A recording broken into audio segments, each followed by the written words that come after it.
안녕하십니까. 이제 주택임대차보호법하고 상가건물임대차보호법 두 개 조문 나왔습니다. 자, 주택임대차보호법도 상가건물임대차보호법도 이제 조문을 이제 숙지를 잘 하셔야 그 조문과 관련된 판례도 좀 숙지가 되죠. 또 주택임대차보호법과 상가건물임대차보호법은 제정 목적이 비슷하기 때문에 그 조문 내용도 굉장히 흡사합니다. 흡사한데 일단은 구별을 하실 수 있어야 돼요. 이건 주임법 내용이다, 이건 상임법 내용이다, 이렇게.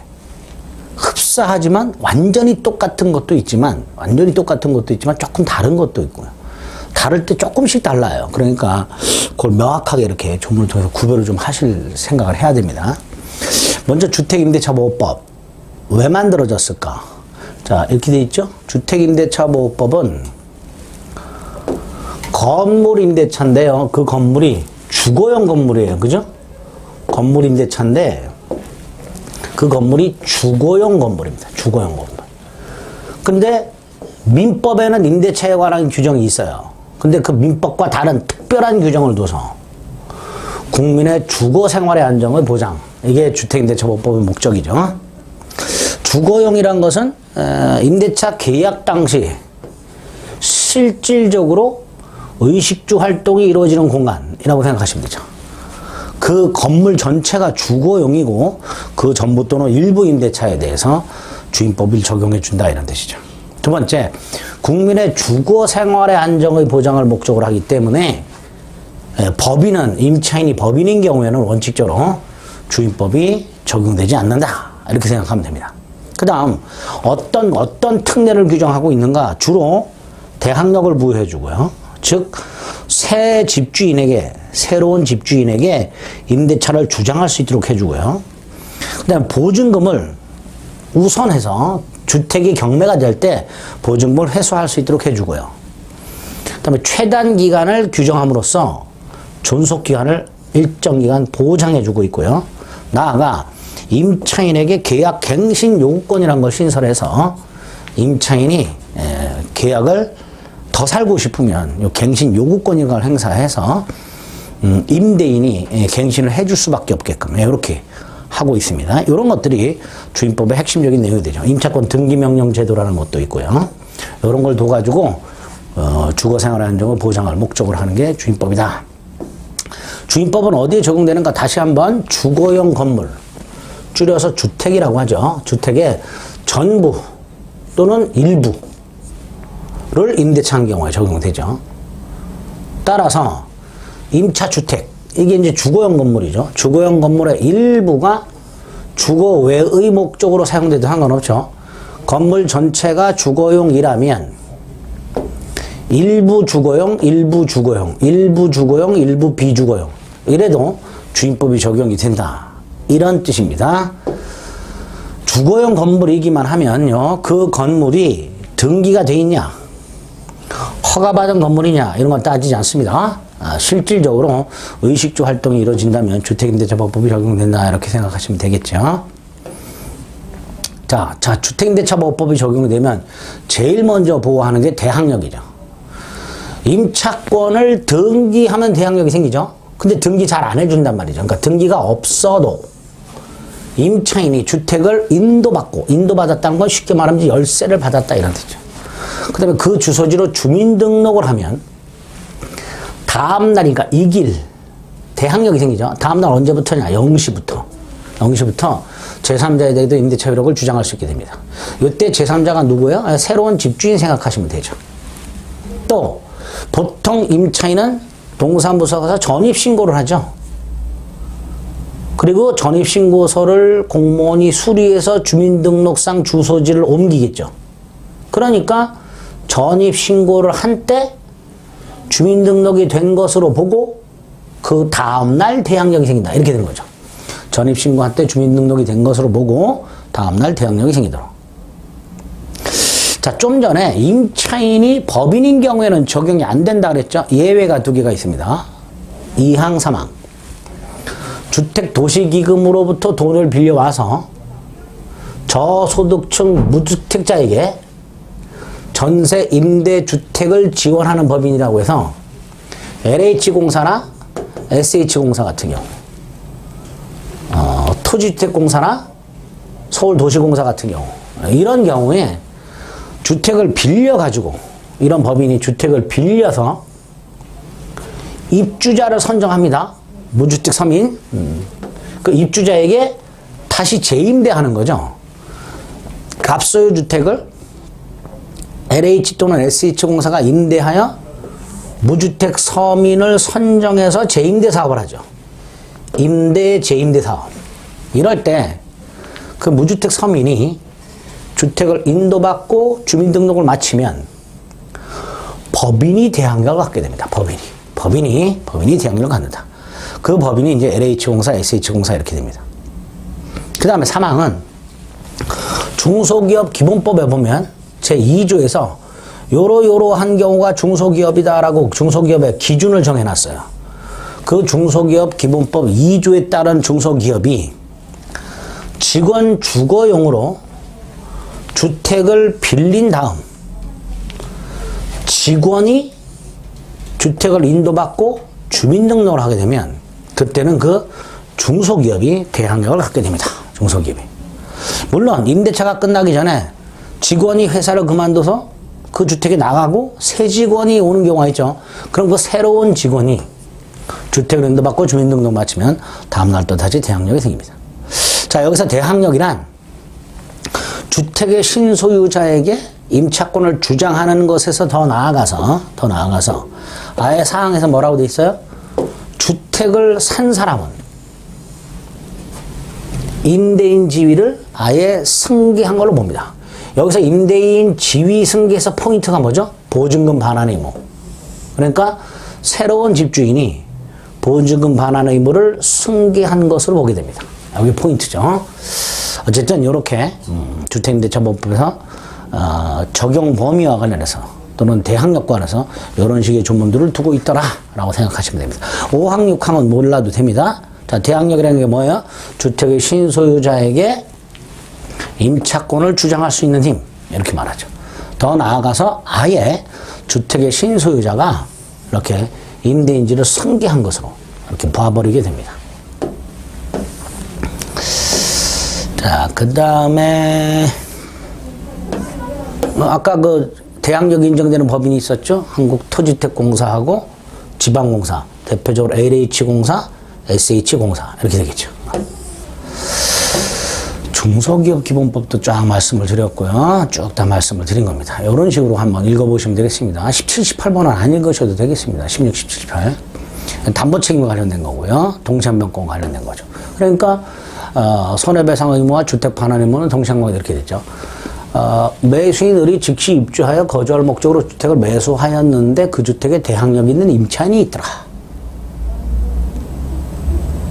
그러면 이 임차인은 즉시 입주를 못하죠.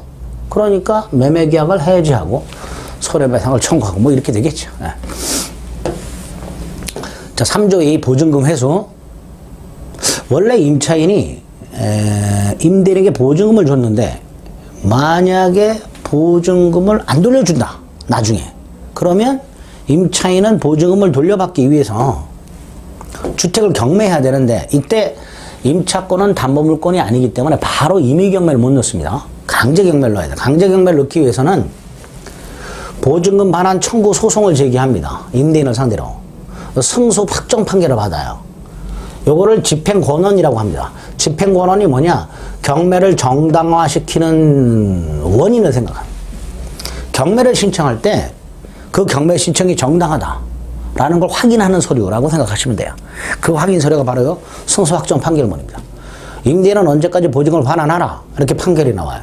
그 판결문을 가지고 그걸 집행권원으로 해서 경매를 신청하게 됩니다. 그런데 민사집행법 41조에서는 동시이행 관계에 있는 자가 경매를 신청하려면 경매 신청을 집행개시라고 하는데요. 자신의 반대 의무를 제공해야 돼요. 임대인이 보증금을 반환하는 것과 임차인이 주택을 반환하는 게 동시행 관계인데 이런 동시행 관계에 있는 어느 한쪽이 경매를 넣으려면 즉 집행을 개시하려면 자신의 반대 의무를 이행 제공함으로써 상대방의 의무를 지체 상태로 만들어야 돼요. 그래야만 강제경매, 즉 집행을 개시할 수 있습니다. 민사집행법 41조가 그렇게 되어 있어요. 그런데 주택 임차인의 경우에는 그 민사집행법 41조 규정에도 불구하고 집을 비우지 않고도 경매를 신청할 수 있도록 해놨습니다. 그게 이렇게 되어 있죠. 반대 의무 이행. 이게 뭐죠? 반대 의무 이행 또는 이행 제공? 이게 뭐죠? 집을 비우는 거죠. 집을 비우는 것은, 명도하는 것은 강제 경매 신청의 요건이 아니다. 다시 말해서 집을 비우지 않고도 경매를 신청할 수 있도록 이렇게 해놨습니다. 꼭 기억하셔야 될 조문입니다. 아주 중요합니다. 그 다음에 2항은 주택이 경매가 되면 그 경매 대가로부터 주택 임차인이 보증금을 후순위 권리자보다 우선해서 배당을 받습니다. 후순위 권리자보다. 여기서 환가대금은 경매대금을 말하죠. 자, 그러기 위해서는 대항요건, 즉 인도 플러스 주민등록과 계약서의 확정일자를 받아놔야 됩니다. 이 두 가지가 다 필요해요. 대항요건과, 즉 인도 플러스 주민등록과 확정일자까지를 받아두면 민사집행법 따른 경매 또는 공매에서, 경매는 법원이 이행하는 거고요. 공매는 한국자산관리공사가 하죠. 어쨌든 경공매 대가로부터, 대가, 대지가 경매되면 그걸 포함해서 후순위 권리자보다 보증금을 우선 변제 받게 됩니다. 자, 이때 법원으로부터 보증금을 받으려면, 법원으로부터 보증금을 수령하려면 주택을 양수한 사람, 경락인을 말하겠죠. 경락인에게 주택을 인도해야 되죠. 물론 이게 먼저 인도하라는 의미는 아닙니다. 먼저 인도하라는 게 아니고 인도 증명을 하래. 그래서 보통 공증서류로 보증금을 법원으로부터 수령하게 되면 경락인에게 주택을 인도하겠다라는 공증을 서서 그걸 제출함으로써 보증금을 수령하게 됩니다. 어쨌든 조문은 주택을 경락인에게 인도하지 않으면 법원으로부터 보증금을 수령 못한다 이렇게 돼 있고, 다만 경락인에게 먼저 인도하라는 의미는 아니라는 거, 요거 2항 3항에서 생각해 주시면 되겠습니다. 그런 내용들이 나와 있고요. 4항 6항은 생략입니다. 이런 내용들이 나와 있습니다. 자, 7항은 뭐냐? 임차인이 중간에 돈이 필요해서 임대인에게 지급했던 보증금 있죠. 그 반환 채권이 있어요. 그거를 팔 수가 있어요. 근데 그 보증금 반환 채권을 산 사람이 금융기관인 경우, 금융기관이라면, 이 금융기관은 일반인은 안 되지만 금융기관이라면 그 양수한 보증금 액수에 해당되는 만큼 우선 변제권도 금융기관에 승계하도록. 그러니까 이 상황에서 주택이 경매가 되면 금융기관도 후순위 권리자보다 보증금을 우선 변제 받을 수 있도록. 이때 그 우선 변제권을 승계한 금융기관이 다음 각 호에 해당하는 경우에는 우선 변제권을 행사할 수 없다 이렇게 돼요. 자, 각 호에 해당하는 경우에는 우선 변제권을 행사할 수 없다고 돼 있는데, 쉽게 생각하면 기존의 임차인이 대항력권을 상실했어요. 대항력권을 상실했으니까 기존의 임차인은 우선 변제권 상실하죠. 또 인도 및 주민등록을 하지 않고 임차권 등기를 해놨었어요. 임차인이. 그 등기가 말소가 됐어요. 그럼 당연히 이때도 대항력이 상실되니까 대항력권을 기준으로 한 우선 변제권도 상실하겠죠. 이렇게 되고. 7항 정도 꼭 기억하시고요. 임대차 등기도 말소됐다. 그 다음에 이 금융기관은 임차인을 대신해서 계약을 해지할 수는 없죠. 제가 금융기관의 보증금을 받기 위해서 임대차 계약을 해지하는가? 그러면 안 되죠. 임차인이 지금 살고 있는데 금융기관의 보증금을 회수하려고 기존 계약을 해지할 수는 없겠죠. 그래서 우선 변제권만 승계하게 되고요. 임차인을 대신해서 계약을 해지하지는 못합니다. 이렇게 생각하시면 됩니다. 어쨌든 금융기관이 보증금을 양수할 수 있고, 양수한 범위 내에서 우선 변제권도 행사할 수 있지만 임차인을 대신해서 계약을 해지할 수는 없다 생각하시면 되겠습니다. 자, 3조의 3은 임차권 등기 명령이라고, 임차인이 계약 기간이 끝났고 다른 곳으로 이사를 가야 되는데 보증금을 못 돌려받고 있어요. 이때 다른 곳으로 이사를 가는 순간 대항력이 상실되고 우선 변제권도 상실이 됩니다. 그래서 기존 주소지의 대항력과 우선 변제권을 그대로 유지한 채 이사를 갈 수 있도록 하는 제도가 임차권 등기명령 제도입니다. 임대차가 끝났는데도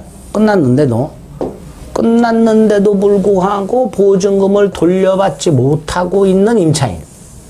요건이에요. 임대차가 끝났는데도 보증금을 돌려받지 못한 임차인은 임대인 주소지가 아니라 그 주택 소재지 관할 지방법원에 임차권 등기명령을 신청할 수 있도록 되어 있습니다.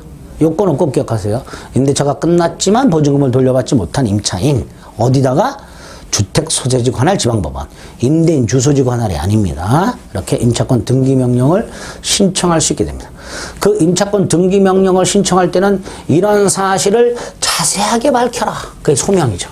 이런 사실을 자세하게 밝혀라. 한번 눈으로 확인하면 됩니다. 자, 법원이 만약에 기각을 하면요, 상급법원에 항고할 수 있도록 해놨고요. 당연하죠. 법원이 기각하면 윗법원으로 가야죠. 그걸 항고라고 합니다. 법원의 재판은 뭐 판결과 결정이 있고 그 판결에 대해서는 이렇게 불복하고 결정에 대해서는 이렇게 불복하는데 기각 결정이라고 돼 있었죠. 그러니까 항고로 불복을 하게 됩니다. 자, 만약에 법원이 받아들여줘요. 법원이 임차인의 임차권 등기명령 신청을 받아주게 되면 법원이 등기소에 등기하라 하고 명령을 합니다. 그리고 등기소는 그걸 집행하죠. 그래서 법원의 촉탁에 의해 여기 임차권 등기명령 집행이 됐다라는 말은 법원이 등기소에 촉탁을 했다 이런 뜻이고요. 그 촉탁에 따라서 등기소가 등기를 했다 이런 뜻이에요. 임차권 등기명령 집행에 따라 임차권 등기를 마치면 앞에서 봤던 대항력과 우선 변제권이 없던 임차인은 그걸 취득하고요.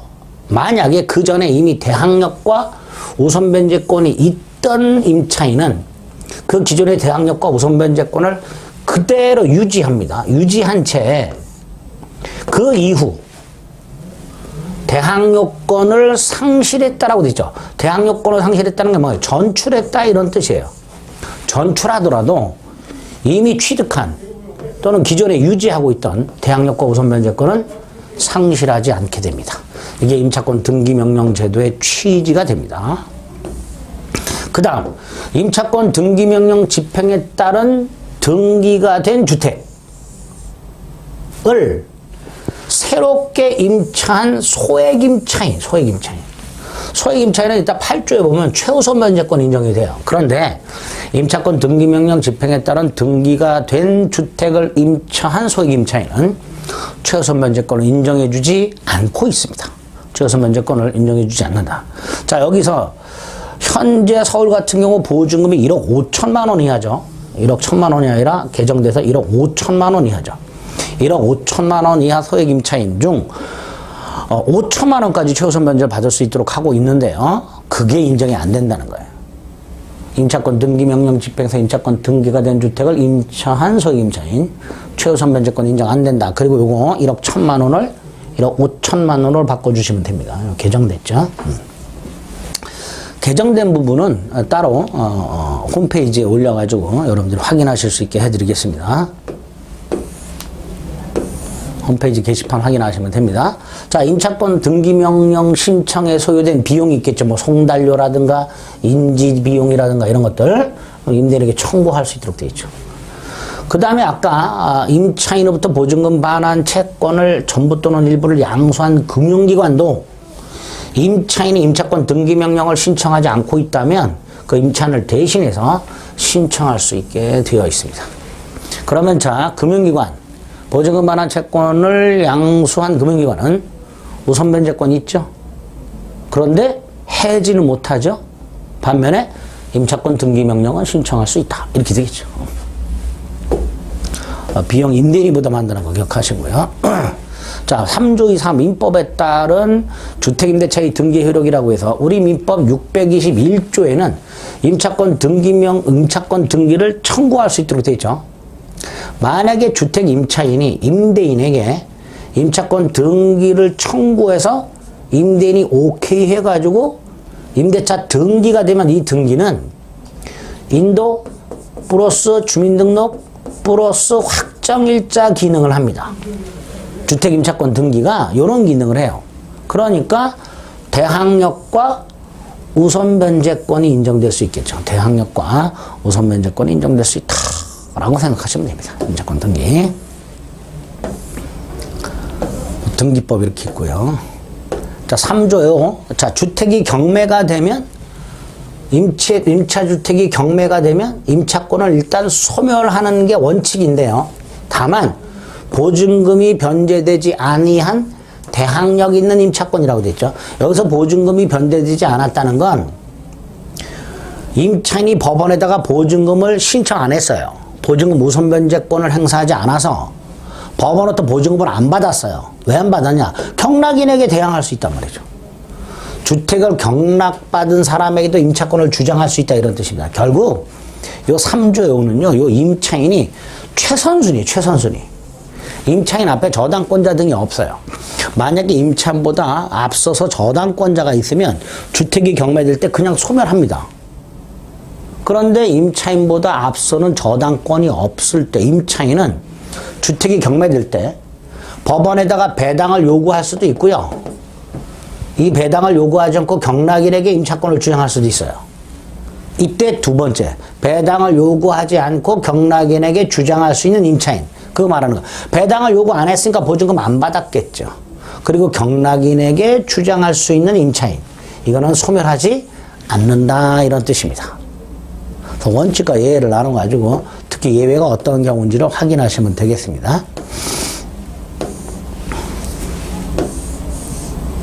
대항력과 관련된 판례가 있죠. 그래서 대항력 취득 시기가 최선순위 저당권자보다 먼저라면 좀 전같이 그렇게 하면 되는 거고요. 만약에 후순위라면 배당 요구해서 다든 아니든 받고 소멸한다는 거. 그렇게 확인하시면 되겠습니다. 3조의 확정일자 부여라고 되어 있죠. 그냥 한번 읽어보시면 돼요. 확정일자는 어디서 부여하는가 뭐 그런 내용들입니다. 자, 다만 요 3항하고 4항은요. 주택임대차의 이해관계가 이미 있는 사람과 장차 임대차 계약을 체결하려는 사람은 그 주택에 우선 변제권이 있는 임차인 여부를 확인할 필요가 있죠. 그러니까 이해관계 있는 자나 계약을 체결하는 사람은 확정일자 부여기관에 정보 제공을 요청할 수 있어요. 이런 거. 확정일자 부여기관에 언제 확정일자를 부여했는지 날짜, 차임의 보증금이 얼마인지 이런 거를. 근데 기존의 임대차에 이해관계가 있는 사람은 바로 정보 제공을 요청하면 되고요. 새로 계약을 하려는 사람은 이 임대인 동의를 받아 정보 제공을 요청할 수 있도록 이렇게 되어 있습니다. 확정일자분은 1년 단위로 만들고 뭐 20년간 보존을 기준이죠. 1년 단위로 만든다는 게 지문으로 한번 나온 적이 있습니다. 또래가 출제원으로 가서 1년 단위로. 자, 이 정도 확인하시면 되겠고, 뭐 시행령 이런 게 있습니다. 자, 중요한 게 또 나왔네요. 임대차 기간. 주택 임대차 기간을 정하지 않거나 2년 미만으로 정하면, 예컨대 1년으로 정하면 2년으로 봅니다. 2년으로. 그러니까 2년을 보장해 주는 거예요. 다만 2년 미만으로 기간을 정했을 때, 1년으로 정했을 때 임차인만은 1년 유효를 주장할 수 있습니다. 결국 1년으로 정했을 때 기간은 2년으로 보되 임차인은 1년을 주장할 수도 있고 2년을 주장할 수 있다. 이런 뜻이죠. 또 기간이 끝났다 하더라도 보증금을 돌려받지 못하고 있으면 돌려받을 때까지 임대차는 존속하는 것으로. 임대차가 끝나고 보증금을 못 돌려받고 있는 게 아니라 돌려받을 때까지는 임대차는 계속 되는 것으로 그렇게 간주하는 규정도 두고 있습니다. 근데 존속보장이라고 생각하시면 되죠. 자, 6조 계약의 갱신. 자, 6조 계약의 갱신이죠. 1항은 법정갱신이죠. 임대인이 임대차가 끝나기 6개월 전부터 2개월 전 요 4달 동안 임차인에게 무슨 통지를 하지 아니한 경우, 갱신 거절이라든가 조건을 변경하지 않으면 갱신하지 않겠다든가 이런 거 통지를 하지 않은 경우, 또는 임차인이 임대차일 끝나기 2달 전까지 역시 통지하지 아니한 경우, 임대인은 6월부터 2월까지고요. 임차인은 2개월 전까지 이렇게 통지하지 아니한 경우에는 갱신한 것으로 보게 됩니다. 이게 법정갱신입니다. 자, 이때 조건은 전임대차와 동일하죠. 다만 기간은 2년으로 봅니다. 또 이익 이상 차임을 연체하는 등 현저한 의무 위반했을 때는 법정갱신을 적용하지 않습니다. 자, 어쨌든 제6조는 주택임대차의 법정갱신이고 법정갱신 되었을 때 그 효과, 조건이 전임대차와 똑같지만 기간은 2년으로 본다. 이렇게 기억을 일단 해두셔야 됩니다. 그 다음에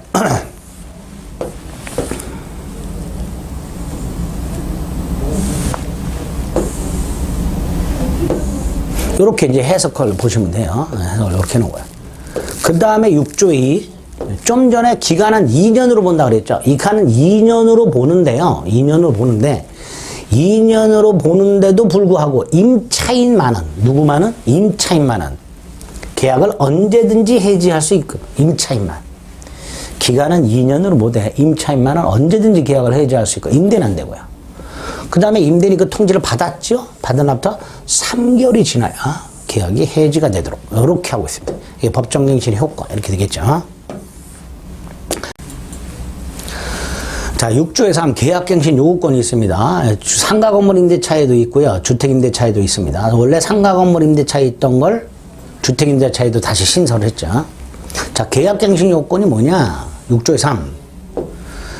임대인은 임차인이 제6조 1항 전단의 기간 이내라고 되어 있죠. 제6조의 1항 전단이 요거죠. 기간이 끝나기 6개월 전부터 2개월 전 요 사이에 임차인이 갱신을 요구했을 때 임대인은 정당한 사유 없이는 거절 못한다 이렇게 되죠. 그 다음에 요 정당한 사유, 거절할 수 있는, 임차인의 갱신 요구를 거절할 수 있는 정당한 사유를 9개를 만들어 놨어요. 9개. 상임법에는 8개, 주임법은 9개 이렇게 되죠. 내용은 상임법하고 똑같아요. 거의 똑같은데 몇 가지 이제 다른 부분이 있죠. 첫째, 1호. 주택임대차는 2기 연체하면 거절할 수 있고요. 상임법은 3기 연체하면 거절할 수 있습니다. 2호. 허위 신분 등으로 임대차 계약을 한 경우, 즉 거짓이나 부정한 방법으로 임대차 한 경우. 3호. 서로 합의입니다. 합의해서 보상을 제공한 경우. 합의해서. 4호. 임차인이 무단양도 무단전대한 경우. 5호. 임차인이 주택 전부 또는 일부를 고의 또는 중대한 과실, 그냥 과실 아닙니다. 중대한 과실로 파손한 경우. 주택의 전부 또는 일부가 멸실돼서 주거 기능이 상실된 경우. 임대차 목적을 달성하지 못한다는 건 주거 기능이 상실된 경우죠. 또 7호. 7호에는 이제 강목이라고 되어 있는데, 강목은 이제 7호 밑에, 호 밑에 있는 게 목이에요. 가목, 나목, 다목, 이렇게 가나, 다 이렇게 표시합니다. 그 어느 하나에 해당하는 사유가 생겼고, 그걸 이유로 주택의 전부 또는 대부분을 철거할 필요가 있거나, 또는 재건축을 할 필요가 있는 경우. 그럴 때도 거절할 수 있다. 그 세 가지가 뭐냐? 여기죠. 가나다. 계약 체결 당시 재건축 계획을, 철거 또는 재건축 계획을 구체적으로, 계략적이 아닙니다. 구체적으로 알려주고 그 계획에 따르는 경우. 건물이 노후 등으로 안전사고 우려가 있는 경우. 타법령에 의한 철거 또는 재건축이 이루어지는 경우. 이런 경우, 세 가지 중에 어느 하나에 해당될 때에만 7호를 근거로 거절할 수 있습니다. 자, 8호. 이제 상임법에는 없는 거죠. 8호. 임대인, 직계 존속, 직계 비속을 포함해서 임대인이 목적주택에 실제 이제 거주하려는 경우, 이때도 거절할 수 있다. 마지막으로 임차인의 의무를 현저히 위반하거나 임대차를 계속하기 어려운 중대한 사유가 있는 경우, 뭐 이런 경우, 예를 들어서 뭐 임대인 동의 없이 함부로 인테리어 공사를 해버리거나 원상복구가 힘들어지게 하거나 뭐 이런 경우가 의무를 현저히 위반했다 이렇게 생각하시면 됩니다. 어쨌든 이런 9가지 사유 중에 하나가 있으면 계약갱신 요구를 거절할 수 있습니다. 그게 아니라면 거절 못하고, 이 9가지 중에 어느 하나가 없다. 그럼 거절 못하는 거고, 거절 못하면 갱신되죠? 자, 이때 계약갱신 요건 1회만 행사하세요. 1회. 그리고 이렇게 갱신 요구서 갱신되면 기간은 2년이 됩니다. 기간 2년 됩니다. 상가 건물은요, 횟수를 제한하지 않고요, 전체 임대차 기한이 10년을 초과하지 말라. 이렇게 전체 기간을 제한하고 있어요. 갱신 요구권에 의한 기간을. 반면에 주택임대차는 횟수를 제한하고 있다는 거. 어쨌든 주택임대차에서 주택임차인의 계약갱신 요구권에서 갱신됐을 때 그 기간은 2년으로 본다라는 거. 또 기간은 2년으로 봅니다. 또 하나. 조건은 전임대차와 똑같은데 다만 차임하고 보증금은 7조의 범위라고 되는데 7조의 범위가 20분의 1입니다. 20분의 1의 범위에서 증액 또는 감액 5%죠. 5% 범위 내에서 증액 또는 감액을 할 수 있도록 이렇게 되어 있습니다. 계약 갱신 요구권에 의하여 갱신되었을 때는 효과가 일단 전임대차와 동일 조건이 돼 두 가지. 존속기한은 2년. 차임 및 보증금은 5% 범위 내에서 증감. 이렇게 된다는 것. 또 하나, 존속기한은 2년으로 보되 임차인만은 또다시 언제든지 해지할 수 있습니다. 임차인의 갱신 요구권에서 갱신돼서 기간이 2년으로 되지만 임차인만은 언제든지 해지할 수 있도록 이렇게 되어 있습니다. 이게 임차인의 갱신 요구권의 갱신이죠. 그 다음에 5항은 아까 8호 사유, 임대인이 직접 거주하겠다라는 것을 이유로 갱신을 거절했어. 그런데 그럼에도 불구하고 갱신 요구를 거절하지 않았더라면 갱신되었을 기간, 즉 2년. 2년이 만료가 되기 전에 정당한 사유 없이 제3자의 주택을 임대를 해버렸어. 지가 산다고, 지가 주거한다고 내보내놓고 2년이 되기 전에 제3자에게 다시 임대를 해버렸어. 그러면 임차인은 임대인에게 손해를 배상 청구할 수 있게 됩니다. 그러니까 임대인은 갱신 거절로 인한 임차인이 입은 손해를 배상하라. 이렇게 되어 있죠. 그러니까 다른 사유 말고 8호 사유로 계약갱신을 거절해 놓고 자기가 직접 거주하다가 또는 거주하지 않고 막바로 하여튼 2년 내에 제3자에게 임대를 해버리면 임차인에게 손해를 배상하도록 하고 있습니다. 자, 이때 손해배상액. 거절 당시 당사자 간의 손해배상액에 합의가 있으면 그 액수에 의하고요. 그게 아니라면 각호라고 해서 3개가 나옵니다. 이 중에 큰 금액을 손해배상으로 하게 됩니다. 큰 금액을. 자, 그러면 손해배상 3가지 계산은 어떻게 하는가? 첫째가 갱신 거절 당시 월차임이에요. 월세죠. 만약에 월세 외에 보증금이 있으면 보증금을 월세로 전환해요. 그래서 기존의 월세와 합쳐요. 이걸 환산월차임 이렇게 불러요. 이 환산월차임의 3달분 이렇게 됩니다. 예를 들어서 갱신 거절 당시 보증금이 없이 월세만 120만 원이었다면 간단하죠? 3개월이니까 360만 원 이렇게 되죠.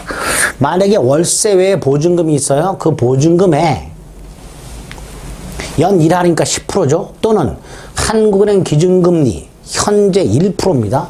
거기에 2%를 더하면 3%죠. 그럼 10%와 한국은행 기준금리 더하기 2%니까 3%죠. 그 중에 낮은 거니까 뭐야? 이 3%죠. 3%를 곱한 금액을 12개월로 나눠. 12개월로 나눠요. 그걸 월세와 합쳐. 그게 환산월참이 되죠. 그러니까 예를 들어서 월세가 100만 원이고 보증금이 1억이다. 그러면 이 1억에다가 낮은 거 3%를 곱합니다. 그럼 연 300만 원이 되죠. 이걸 12로 나눠버려요. 그럼 25만 원이 되죠. 그럼 기존 월세 100만 원에다가 25만 원을 합치면 125만 원이 환산월차임이 되고요. 이 환산월차임의 3개월 375만 원 이렇게 되겠죠. 이게 첫 번째예요. 그 다음에 임차인이 제3자에게 임대를 했죠. 그러면 그 제3자에게 임대에서 받은 환산월차임이 있을 것이고요. 갱신 거절 당시 기존 임차인의 환산월차임이 있겠죠. 그 차익이 있을 거예요. 그 차익이 2년분이라고 되어 있습니다. 예를 들어서 새로운 임차인의 환산월차임이 150만 원. 기존 인천의 환산 월차임이 125만 원. 그럼 차익이 얼마예요? 25만 원이죠.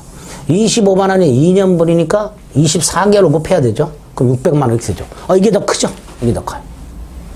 이게 두 번째고요. 세 번째가 갱신 거주원에서 인해서 임차인이 입은 손해라고 되어 있는데 보통 뭐 중개 수수료라든가 이사비 정도 이런 거 합치게. 이건 계산하기가 좀 어려워요. 그리고 이 3호는 임차인이 증명해야 되죠. 이러이러한 손해가 생겼다. 어쨌든 그런 걸 계산해서 큰 금액. 그게 손해배상액이 됩니다. 자, 7조 차임 등의 청구권 있죠. 증감 청구권. 이거는 계약 당시 약정한 차임 또는 보증금이 세금 등 경제 사정의 변동으로 인하여 적절하지 아니하게 되었다 이렇게 돼 있죠. 너무 비싸지거나 너무 저렴해지거나 집값이 폭등하면 저렴해졌을 것이고요. 집값이 폭락하면 비싸졌겠죠. 그럴 때 장래를 향하여 증액이나 감액을 청구할 수 있는 이거 일방적인 거예요. 상대방이 동의나 쓴다고 받을 필요가 없습니다. 다만 증액은 일방적 증액은 제한이 있습니다. 어떻게? 1년 내는 일방적 증액 청구하지 못한다. 또 1년이 지나서 증액 청구하더라도 5% 이상 증액 청구 못한다. 5%. 일방적 증액은 제한을 하고 있다. 이렇게 되어 있습니다. 뭐 이건 읽어보시면 되고요. 자, 월 차임 전환 시 산정률 제한이라고 되어 있습니다. 보증금의 전부 또는 일부를 월세로 바꿀 수 있습니다. 월 단위 차임이나 월세를 말하는 거죠. 그럴 때 그 전환되는 금액에 다음 각 호정 낮은 비율을 곱한 월 차임 범위를 초과 못한다. 그 비율이 뭐냐? 대통령령으로 정하는 비율, 이게 연 1할입니다. 현재. 근데 한국은행 기준금리 1% 더하기 2% 지금 3% 이렇게 되겠죠. 그러니까 월세로 바꾸고자 하는 보증금에다가 낮은 게 3%잖아요. 3%로 곱해. 그걸 12로 나눠. 이게 한도가 되는 거예요. 보증금을 월세로 바꿀 때 한도가 이렇게 됩니다. 뭐 계산해 보시면 되겠죠. 이런 것들은. 3억을 바꾼다. 3억을 보증금 3억을 월세로 바꾼다. 그러면 3억 곱하기 3%면은 얼마예요? 900만 원이죠. 연 900만 원을 12로 나눠요. 그럼 75만 원이 한도가 되는 거죠. 75만 원을 초과 못한다. 이렇게 되겠죠. 자, 8조는요. 아까 잠깐 말씀드렸죠. 보증금이 일정액 이하 소액 임차인이라고 그래요. 그 소액 임차인은 그 보증금 중 일부를 최우선 변제받습니다. 누구보다도 먼저 배당을 받아요. 그게 최우선 변제. 8조 임차인은 보증금 중 일정액을 다른 담보물권자보다 우선해서 변제를 받을 권리가 있고 이거는 최우선 변제받기 때문에 권리의 선호를 따지지 않아요. 그래서 임차인은 주택에 대한 경매가 신청됐다라는 사실, 그 주택의 경매가 신청됐다라는 사실이 등기부에 등기가 되기 전까지만 대항 요건을 갖추면 최우선 변제권 인정이 됩니다. 그 최우선 변제 받는 임차인, 그 보증금 기준과 일정액의 범위와 기준, 이거는 주택임대차위원회라고 법무부에 설치한 위원회가 있어요. 심의를 거쳐서 대통령령으로 정하도록 하고 있습니다. 그 기준이 이제 또 바뀌었죠. 기준이 바뀌었습니다. 기준을 보겠습니다. 주택임대차보호법 시행령. 자, 최우선 변제 받는 보증금 중 일정액이 먼저 나왔죠. 서울 5천만 원까지, 수도권 4,300만 원까지, 광역시 2,300만 원까지, 그 밖에 지역 2천만 원까지를 최우선 변제 받아요. 누가? 2항. 2항이 아니고 쭉 내려가면 기준이 있습니다. 여기 있죠. 서울은 보증금이 얼마야? 1억 5천만 원이야. 그러니까 1억 5천만 원 중에서 아까 5천만 원까지 받는 거죠. 1억 3천만 원 이하, 7천만 원 이하, 6천만 원 이하의 임차인만. 그 중에서 5천, 4,300, 1억 5천까지 임차인 중에서 5천, 4,300, 2,300, 2천 이렇게 받는 거예요. 또 그 보증금 중 일정액, 예를 들어서 수도권 이제 4,300만 원까지 우선 변제를 받는데 주택이 만약에 8천만 원에 낙찰이 됐어. 8천만 원 낙찰이 되면 8천만 원 중에서 뭐 이것 떼고 저것 떼고 4,300만 원까지 주면 후순위 권리자들 받아갈 게 이만큼밖에 안 될 거예요. 그러니까 최우선 변제 받는 일정액이 주택가액의 2분의 1을 초과하게 되면 그 2분의 1까지만 서울이 보증금이 6천만 원이에요. 그럼 5천만 원을 최우선 변제 받습니다. 근데 주택이 경매가 됐는데 9천만 원이 경매가 됐어요. 2분의 1은 얼마예요? 4,500이죠? 그러니까 5천만 원을 다 못 받고 4,500까지만.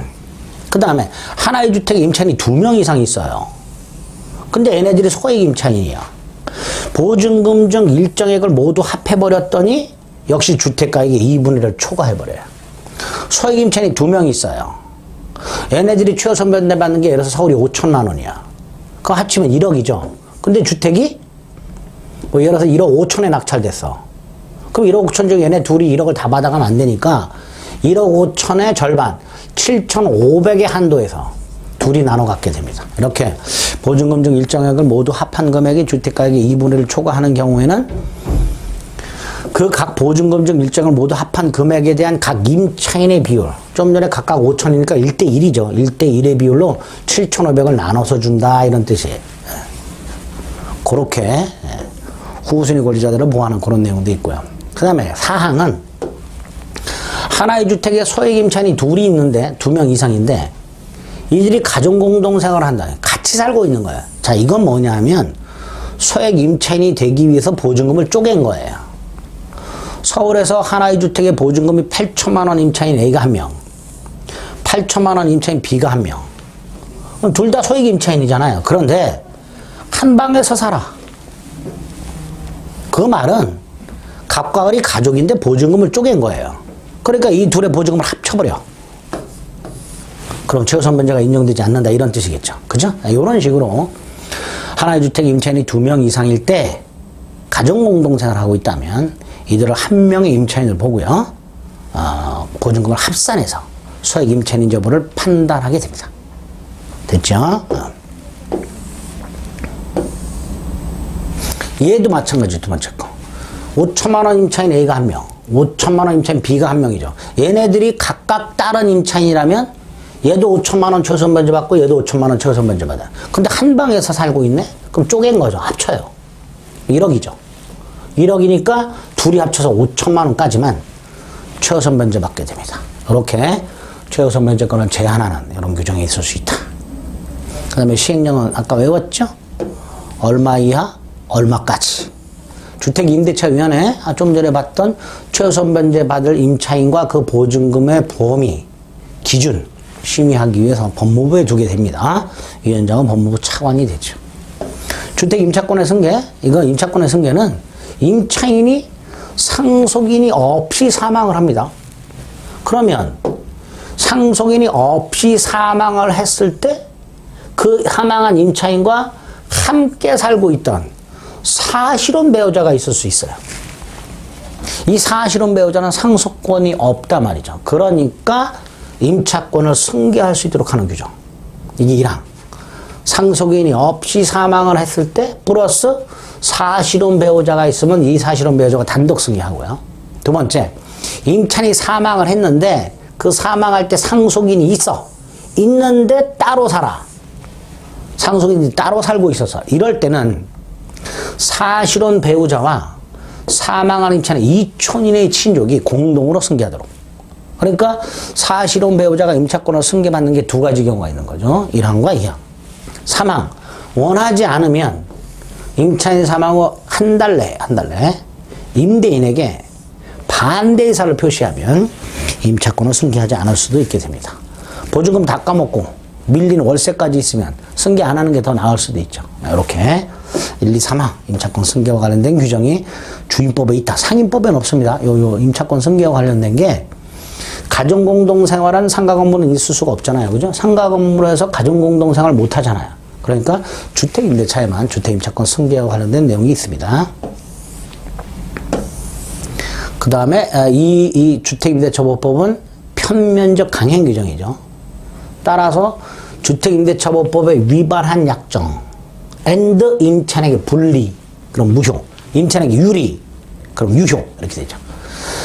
예를 들어서 아까 계약갱신 거절할 수 있는 게 2기 연체였었죠. 근데 이걸 3기로 바꿔요. 그럼 임차인에게 불리하지 않죠. 이럴 땐 유효. 이렇게 됩니다. 자, 초과 차임 등에 반환 청구. 아까 임차인이 7조에 따른 증액비율이라고 되어 있죠. 7조에 따른 증액비율이 뭐예요? 5%. 그걸 초과해서 차임 또는 보증금을 지급했다. 또는 월차임 산정률을 초과해서 차임을 지급했다. 보증금 월세로 바꾸고자 보증금 곱하기 3% 곱하기 12분의 1을 초과해서 지급했다. 그러면 돌려달라. 반환 청구할 수 있도록 되어 있습니다. 일시 사용을 하면, 요 이제 여관 숙박계약 같은 것들 생각하시면 되죠. 콘도 숙박이라든가 이런 것들은 아무리 그 객실이 주거용으로 사용된다 하더라도 주임법은 적용하지 않겠다. 이런 뜻이죠. 자, 미등기 전세라고 돼 있죠. 미등기 전세가 뭐예요? 전세 계약은 했지만 전세권 등기는 하지 않은 거. 이게 미등기 전세예요. 이때 이 전세 계약은 전세권 등기를 하지, 주택의 등기라고 되는데 이 등기는 전세권 등기를 말하는 겁니다. 전세권 등기를 하지 않은 전세 계약을 미등기 전세라 하고요. 그건 임대차라고 봐요. 그러니까 전세금은 뭐가 되는 거예요? 보증금으로 보겠죠. 보증금으로 보겠죠. 특수한 임대차로 보게 됩니다. 주택임대차 보호법도 적용을 하겠다 이런 뜻이겠죠. 자, 아까 임차인이 임대인이 보증금을 반환하지 않으면 보증금 반환 청구 소송을 제기해서 승소 판결을 받아가지고 강제 경매한다 그랬죠. 이때 이 소송에 보증금 액수와 상관없이 절차의 신속을 위해서 소액사건 심판법 규정을 준용하고 있습니다. 소액사건 심판법 규정을 적용하게 되면 이게 절차가 좀 신속하게 이루어지게 됩니다. 그 다음에 이제 주택임대차 분쟁조정위원회라고 14조부터 31조까지 있는데 별 신경 안 써도 되는 조문들입니다. 주택임대차와 관련된 분쟁을 심의 조정할 목적으로 대한법률구조공단, 한국토지택공사 LH공사, 한국감정원 여기에다가 주택임대차 분쟁조정위원회를 두고 있습니다. 한국감정원은요, 한국부동산원으로 바뀌었죠. 한국부동산원. 어쨌든 여기에다가 주택임대차와 관련된 분쟁에 대해서 신청을 해서 조정을 할 수 있도록 해놨습니다. 그 조정사항이 있죠. 차임 또는 보증금 증감 분쟁, 임대차 기간 분쟁, 보증금 또는 주택 반환 분쟁, 주택 유지 수선 분쟁, 그 다음에 대통령령으로 만든 거, 계약의 이행 및 해석, 갱신 및 종료, 계약 불행에 따른 손해배상, 공인중개사 보수, 표준계약서 사용 관해 분쟁 등등 이렇게 되죠. 그죠? 그 다음에 뭐 이렇게 예상 문제가 이렇게 나올 수 있는데 한번 풀어보시면 됩니다. 나오긴 좀 어려운데 어찌됐든 하여튼 분쟁조정위원회가 있다라는 거. 자, 조정위원장은 신청인으로부터 조정 신청을 접수한 때 지체 없이 조정 절차를 개시하도록 되어 있고요. 그 조정은 60일 내에 조정 절차를 마치도록 하고 있습니다. 다만 조정위원회 결의를 거쳐서 30일번에서 연장할 수 있도록 되어 있죠. 그 다음 조정위원회가 조정이 성립하면 조정안을 작성을 할 것이고요. 그걸 지체 없이 각 당사자에게 통지하도록 하고 있죠. 통지받은 날부터 14일 내에 수락의 의사를 밝혀야 되는데요. 14일 내에. 통지받은 날부터 14일 내에 수락의 의사를 서면으로 표시하지 않으면 서면 14일 서면 표시 거부한 걸로 본다. 이렇게 되겠죠. 그런 날짜들 간단히 확인하시면 되겠고요. 30조 주택임대차 계약을 서류로 체결할 때는 법무부 장관이 국토교통부 장관과 협의하여 정한 주택임대차 표준계약서를 우선 사용한다라고 되어 있어요. 그래서 마치 반드시 이걸 우선해서 사용해야 되는 것처럼 보이지만 뒤에는 이렇게 됐어요. 당사자가 우리 그거 안 써. 다른 서류를 쓸 거야. 그럴 때는 또 그러하지 아니하다. 이렇게. 그래서 강제성이 없다라는 거. 뭐 이렇게 생각하시면 되겠습니다. 표준계약서라는 게 있다. 그 다음에 나머지는 벌칙 규정이고 부칙 규정들입니다. 뭐 이런 것들은 안 보셔도 됩니다. 여기까지가 주택임대차보호법의 내용이다라고 생각하시면 돼요.